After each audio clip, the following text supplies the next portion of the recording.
Hello YouTube, Liverpool fan in Japan here, the Miyazaki man Sai. Buckle yourselves in, this is going to be an explosive video. So there's reports that Liverpool are willing and looking to sell Darwin Nunez and Luis Diaz in the summer transfer window, and they could also be open to offers for Diogo Jota, right? Funnily enough, 3 of these players were on show yesterday against Plymouth, where we got turned over 1-0. The hopes of the quadruple are out the window.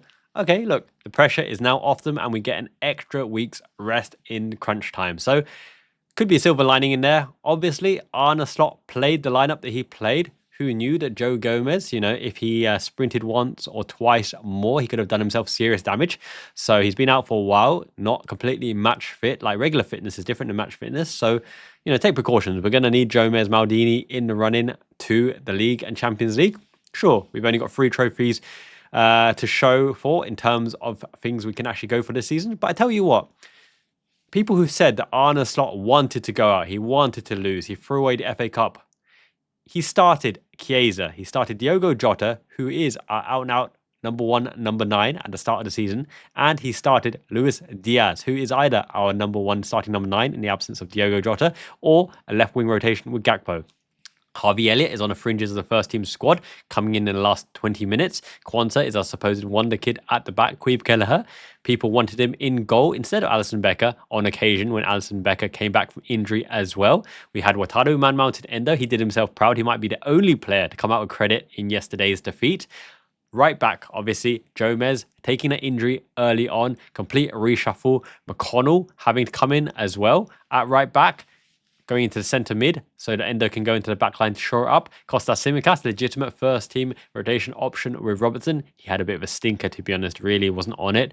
And what can you say? The players just didn't turn up. But I did say in the Discord chat, right, without that foundational midfield, you can play the youngsters up front. You can almost play the youngsters at the back, protected by a quality midfield who can receive the ball on a half-turn. That is the hardest skill in football. To give yourself the foundation to play, you have to have a quality midfield, because that is the most prominent area where the ball is in tight spaces, and Liverpool especially probing, putting the lateral balls side to side. You're going to need eventually to turn on the screw and play the ball through the lines and play from there, right? That's the importance of McAllister and Gravenberch in the first instance, but also Endo in that role because he can play the line-breaking ball. Soboslai to be the receiver, but also to drop deep.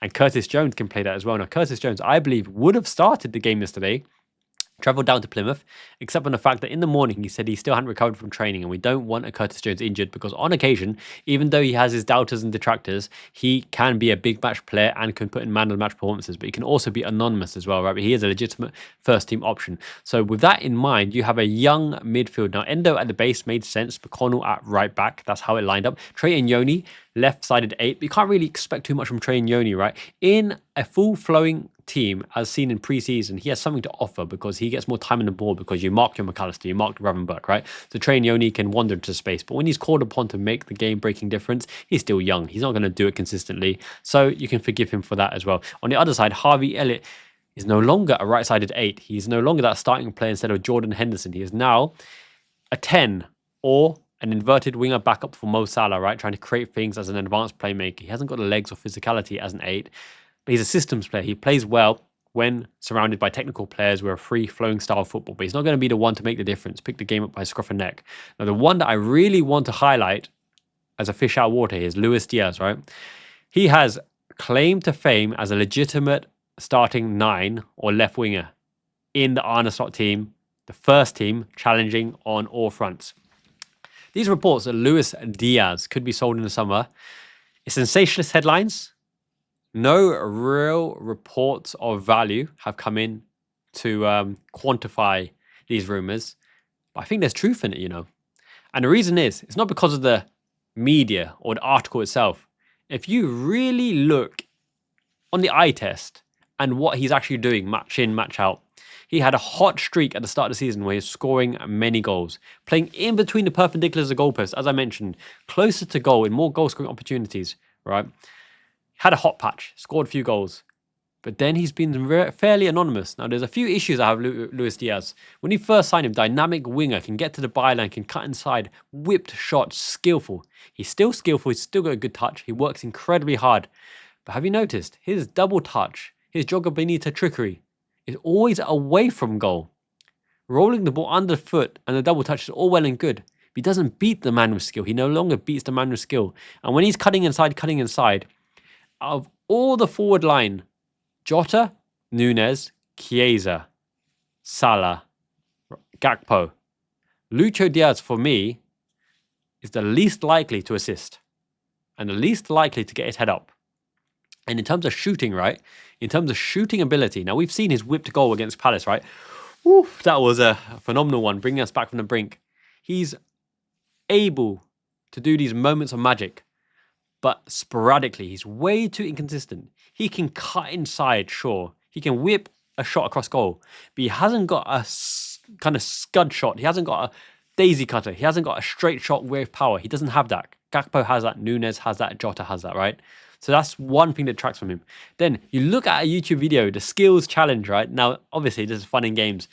Lucho Diaz and Nunez couldn't speak the English. They were with that English bloke commentator who was talking to thin air, really, because they didn't understand what he could say. He scored 2 penalties, right? 1 goalkeeper, 2 goalkeeper, 3 goalkeeper, up to 10 goalkeepers. The difference between Darwin Nunez's shooting ability and Lucho Diaz's shooting ability is astronomical. You might even be talking about Champions League final shooting ability against championship level shooting ability. Now, I think Lucho Diaz is a really good player in the Liverpool team when it's the full first team because he runs his legs off. He's always an option. He has an outlet. He can hold the ball high up because his first touch is decent. He's willing, he's running, and he can hold line, and he can bring the ball laterally, which is a big part of Arne's stop ball, which is why he likes McAllister, which is like Gravenberch, especially, right? Deeper positions. Lucho Diaz can do that between the lines up front as well. However, Luis Diaz cannot go around the outside. He no longer beats a player with skill. He uses skill to worm his way out of the whips, to come back in, or to play the ball and recycle the ball. All his skill is now about recycling the ball and not for end product. If you talk about directness to goal, Salah's assisting through balls or penetrative runs. Diogo Jota's silkworm dribble through the lines trying to get a shot away. Darwin Nunez' diagonal running in behind to give the outlet and to chase it to space as well, and in the corridor of uncertainty. Chiesa's directness and ability to try to get a shot away. Gakpo's unstoppable lateral run and rocket shot. For me, Luis Diaz is the weakest of the 6 from getting the ball in position to an outcome in goal. Luis Diaz is a vital part of this Liverpool team, but for me, he's also the most expendable. And the real reason why I think Luis Diaz will leave this summer is because he hasn't signed a contract, right? If he has been offered a contract because of his relatively low wages, and he hasn't signed it yet, for me, all signs point to him leaving. If he does not sign the contract before the summer transfer window, I think he's gone. I think he's gone.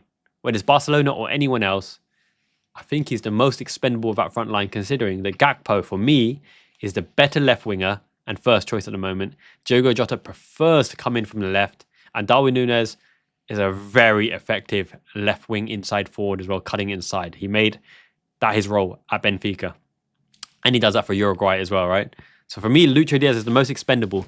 But you put him up front, basically, because he's a live wire and he's got a better holding ability than Darwin Nunez. Darwin Nunez is a better connecting player. Get the ball, play it off. He did it really, really well in the last Premier League match. But Lucho Diaz is good at holding the ball, which allows everyone to push up and press up. So he's got a role for this particular season, and he will be important for us to win things. But he's the most expendable player at a good price point. And I think if a bid of 60 odd million, 65 million comes in, Barcelona pulling them levers again with a sky-high kit deal or whatever, he'll go. And also, his dad dreams of Barcelona, whatever, South American player. He's never said anything personally. He looks very happy, kind of childlike demeanor. But ever since his injury, he has not been able to dribble the man. He's the weakest at going around the outside. He's got the weakest shot. And I think long term, even though he's happy at Liverpool, and Liverpool love him, and Liverpool players obviously love him, Luchito, his English isn't the best, even though it's better than Darwin Nunez. And I think we can upgrade that position as well. So Diaz, if he doesn't sign a new contract by summer, I'm almost guaranteed he's gone for me. That's my take, my opinion of it, okay? And I think Lucho Diaz goes for Chiesa as well, because Chiesa openly says he loves Liverpool. He's come for a cheap transfer fee, but sky-high wages. And Federico, right? Very popular. He's very frustrated in the last game against Plymouth. Lost the ball countless times because he's trying to do it all on his own. He hasn't built that chemistry with teammates in and around him, but he's effective when he's in those final third positions, when you have to mark a Salah, mark a Nunez, mark a Gakpo, mark an on-running Szoboszlai, when he can be fed by Maka or Gravenberch, who make the space in between the lines, etc. So Chiesa tried to win it, couldn't do it. Can't be blamed because he just hasn't got a match practice and there's no one feeding him the balls in prominent positions. He's trying to do it from outside the perimeter, barriered by all the Plymouth players on his own. Didn't have a great game. So Lucho Diaz leaves before Chiesa because Chiesa loves Liverpool, wants to stay, and we signed him, and I think he's a decent enough backup as well. Now, the other option, Darwin Nunez. They're saying Darwin Nunez will be sold. This is where sensationalism comes in, right? Because of the fact that who can afford a Darwin Nunez and who would take the punt on Darwin Nunez to reach his sky-high potential. Now, we've seen in the last few weeks, Darwin Nunez is like a dirt kite, harasses, harries, best defensive forward, intensity in the sprint, can tackle, great shot variety. He can chip, he can left foot shot, he can right foot shot, he can rifle it, he can finesse, he can do everything. He's been majorly unlucky, and it's the decision making that does Darwin Nunez in, not his lack of technical ability or game intelligence. He's actually a very game intelligent player, even though his English isn't progressing that well like Bobby Firmino. He has a great relationship with Mo Salah. They assist each other. They mutually score goals. And when he's on the pitch, we win more. Same can be said for Luis Diaz, but not to the extent of Darwin Nunez. I think Darwin Nunez's win ratio is higher than Lucho Diaz. Someone check that out for me and comment below if you agree with what I'm saying or if you disagree for that matter. Darwin Nunez had interest from Saudi Arabia. I don't think he goes there. He wants to stay in Europe. Darwin Nunez coached by some of the best coaches, right?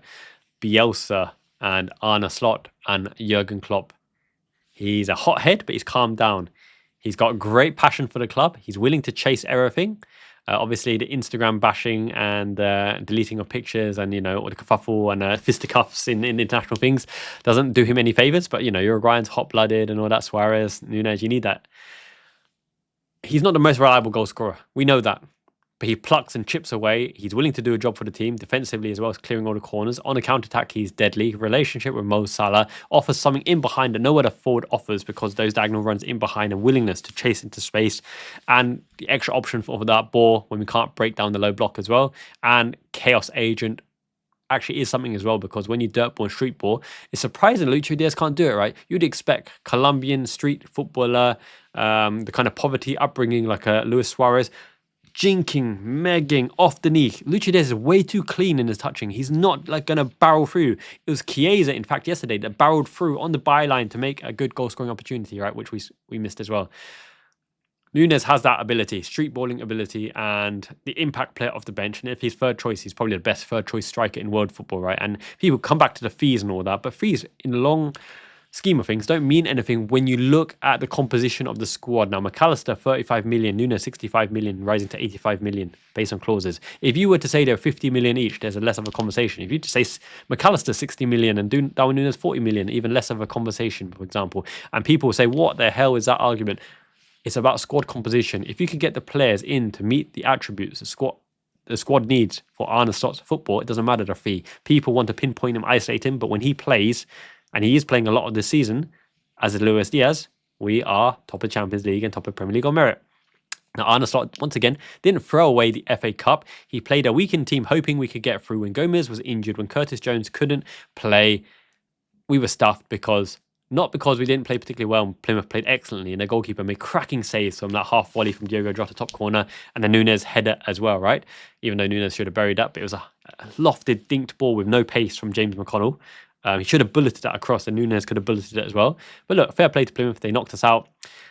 We had some chances, but the midfield couldn't create anything for the front three. And the front three are quality, but every striker needs balls in the right places, prominent ball playing ability. I would have preferred Diogo Jota top of the diamond to play those balls because he can play make between the lines like a Mo Salah. But alas, it wasn't to be. McConnell, I thought, was very, very inconsistent. He has technique, but he reminds me a little bit of Tom Huddleston. Not the most pacey, even though he got acceleration last year because he was slow as molasses, but yeah, before that, technically fine, but when he scuffed a shot under composure, and he's still got that baby face, bless him, and all that, he's a tank unit with a bit of acceleration now, but way too early to be the main man, and Yoni's even younger, way too early to be the main man, and Endo was required at the back. Endo put in a shift against another Goliath striker, and he won some headers as well. Quansah as a wonder kid, I thought was always overhyped, but he's good. Broad shoulders, a bit of pace, a bit of running ability going forwards, a bit of acceleration, but tackling. And he hasn't got the aerial dominance you expect of his height as well. And physicality, hustling and bussing, 1v1 tackling and positioning. He was done a favour by being paired with Van Dijk. And when you're on form, you look good as well. Quanta's good, but for me, he's not great. He's not a great third choice. Gomez is a better third choice, except for the fact he's perennially injured as well. But when Gomez gets a consistent run of games, it's no comparison. Gomez is worlds ahead of Joao Quanta. I almost think that Quanta does need a loan out to really establish himself. But you can also learn a lot by playing closely with Konate and Van Dijk. Now, Konate and Van Dijk are established first choice. Gomez is useful but injury prone. So Gomez, for me, should be the fourth choice utility across the back line. And a third choice centre back should probably come in. But I would think that Nunez is, not to digress again, I think Nunez will be retained unless a significant bid comes in, because he's still got potential, still very useful, not the first choice striker, but the best third choice striker or even a very good second choice striker. Only if a Milan, AC Milan or a team of that ilk come in with a bid of around 60 to 70 million could I see Edwards, Hughes or Slot being interested in. Slot likes Nunez a lot. Nunez has really, really good attributes for an Arne Slot team, and I firmly believe it. But I believe that Lucho Diaz is out the door as long as he doesn't sign a new contract. Chiesa will stay because he's got ability. We finally built him up to contribute to the, the final third of this season as well. Mo Salah, I think, renews, so he'll obviously stay first choice right winger because of the fact that the team is set up for Mo Salah to succeed. Right, he's trying to squeeze every penny, get legitimacy for his contract to show he's potential Ballon d'Or winner, top one of the world at the moment on form. I really hope they don't stuff it and give it to Rafinha or something, who's on a hot patch at the moment. But Mo Salah, you're talking about the team top of the Champions League, top of the Premier League, and doing it week in, week out as well. I better not go to someone like Vinicius. My goodness, what a head case. He's not a likable fella at all. I prefer Neymar a million times than Vinicius, in all honesty. So there's that conversation as well. So this team is set up for Mo Salah to break all the records. If Mo Salah goes anywhere else, Saudi Arabia's got the money, but look, he's all about records. He's loving the records. I'm loving the fact that he's getting his recognition, and that comparison with Eden Hazard is always fun. I also agree with what majority of people say. Eden Hazard is probably the more talented as an individual footballer, but as a game winner and as the person you want in your team carrying you to championships, it's Mo Salah all day. That's what I believe, right? Yes, I think he stays as well. And then you look at left-hand side, Cody Gakpo is immense. Absolutely immense, going from strength to strength. He's got attributes. He's got shots off both feet. He's getting better in the air. He can go around the outside and dink with left foot. He's amazing, Cody Gakpo. Amazing. That's what you do when you get played in the right position and have a manager who, arm over his shoulder, shows belief in you. And now he's proving that he is cream of the crop, like Arne Slot, who believed in him, right? Like this channel, Substance in Abundance as well. Smash a like. Before you do anything else, make sure you pause the video and smash the like. Only takes a second. And if you haven't already, subscribe, because this is a channel, Substance in Abundance. We've got lots of great content coming up. So looking at the final option, right? Diogo Jota. Now, I do believe that Arne Slot will be frustrated for the fact that Diogo Jota can't stay fit, as will every other manager. But he's been unlucky. Someone landing on him from sky high, crushing the ribs, right? These unlucky injuries, but his fitness and his body does let him down. Diogo Jota as a second choice striker is nice, and he can play on both wings, and he can play make as well, and he's well liked, and he's got good aerial ability, heading ability, get a goal out of nothing. I think it is overplayed slightly that he's such a good finisher. I think he's a good finisher, but he's not the absolute deadly clinical finisher like an Isak at the moment, okay? It depends what Slot values and what Slot wants. The two strikers, and I will do the Salesforce database on strikers and on forwards as well, right? So Cunha is showing great things at Wolves, deep lying playmaker, a bit of Tekers, Jogo Bonita. Let's look into his profile as well. Isak, everyone knows about Isak, coming from left. Thierry Henry, reborn, quality finishing as well. But we've got Gakpo in that position, right? And then Anthony Gordon, who for me is the one who offers everything in every position, left, up front, and on the right, and in between the lines. Tireless endeavour. Can get assists, can get goals, pace is a constant threat, great attitude, intelligent play, game intelligence, right? I would say Anthony Gordon is more of a Liverpool player than Isak. Isak, unfortunate as it may be to say, is more of an Arsenal and Real Madrid player. But I wouldn't be surprised for us to go for Isak, because we've saved transfer budget throughout the team, and lots of players. Who's to say, right? If Gomez is the emergency right back and Calvin Ramsey shows good things and Trent goes, those wages for Trent could go into transfer budget and wages for an Isak. One can dream, right? But look, Anthony Gordon and Isak are the two that are ready made for Liverpool, and Anthony Gordon more so. I will get into that video and I will show you the metrics in the Salesforce database, building that up now for the forwards. You don't want to miss that. That's a very, very good one. So even though these headlines and these posts are sensationalist, I do think Lucho Diaz will leave in the summer. If he hasn't signed a contract by the summer, for me, it's an absolute banker. He's gone in the summer. Nunez, I think, will stay unless a significant bid comes in, and then it will be up to him and up to the club. Will do what's right by everyone. If it's 60 to 65 million from AC Milan, I think he'll go. But with Serie A teams, they always want a loan to buy, which helps nobody, right? And allow that. Don't need none of that. Agent and Chaos, I love me some Darwin Nunez. Of all players that you want to see do well, it's Darwin Nunez for me. I will do a dedicated video on Dominic Szoboszlai as well, because he has shown amazing things in the past week, especially with the Alice band. Where's my Alice band? Get this on, right? No, that's what a wire tie type thing. This is what I'm talking about.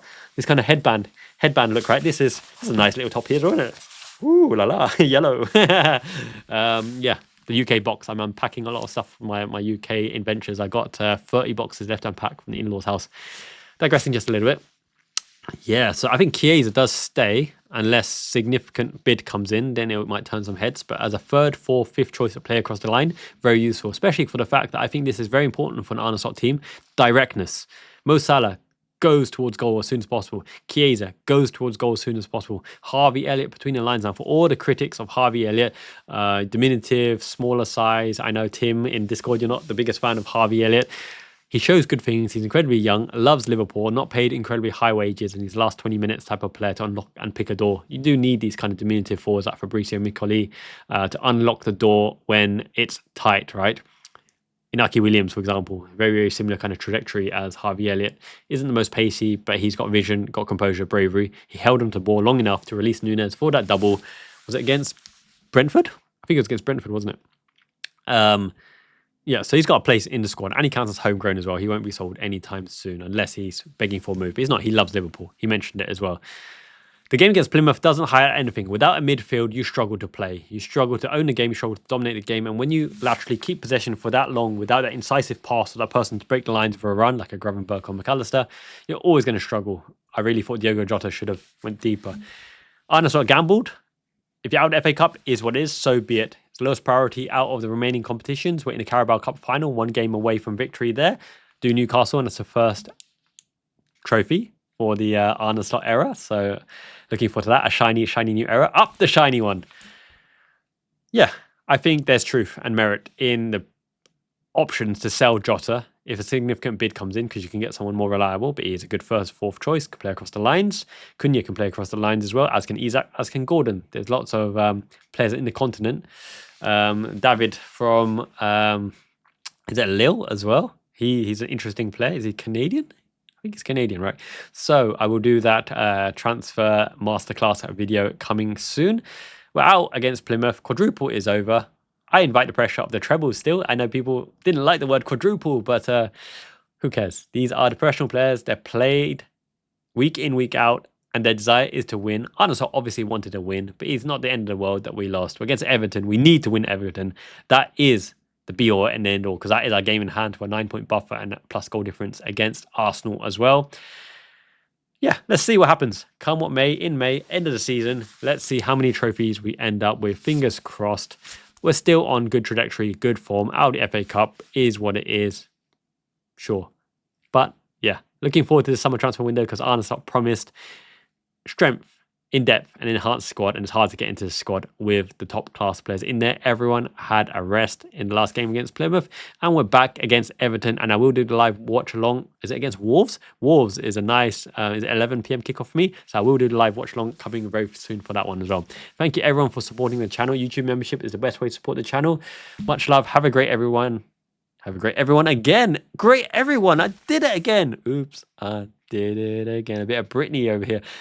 Thank you, everyone. Have a great day. Miyazaki, man, Ichiban. It means the best. You guys are the best as well. Support the club. Love the club. Don't criticize too much. Off day against Plymouth. Simicast wasn't on it. Kwanzaa, middling in terms of wonder kid potential. Midfield couldn't get to grips. McConnell missed the best chance of the game. Darwin Nunez should have buried it, but you know what he's like. Lucho Diaz made 0 impact. Diogo Jota on the periphery as well. Chiesa huffed and puffed and lost the ball many times. Elliott had a shocker as well. Wataru Endo, happy birthday. Tanjobio Metator, Wataru Endo. He's a young, sprightly, he's at 32 now. Sabarashine. Until next time, Janet means ciao.